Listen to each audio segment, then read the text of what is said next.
In this video, let me show you how to delete apps that are on your MacBook Neo.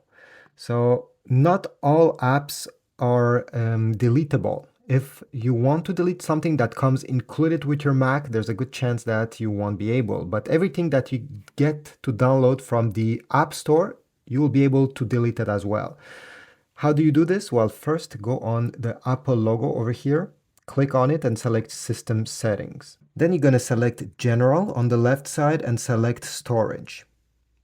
Select Applications, you see Applications, and there should be an I button over here on the right side. These are all the apps that are on your laptop, on your Neo. If you want to delete one, well, you have to select. So let me just find something I want to delete here. Okay.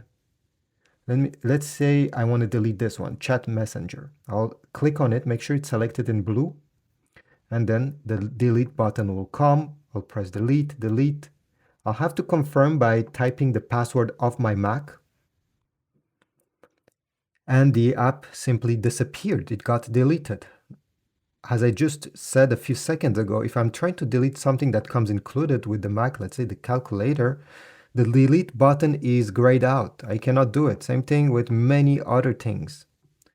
So this is about it. This is how you delete your Erase app from your MacBook Neo. Thanks for watching. Leave a like, subscribe, comment, and I'll see you in the next one.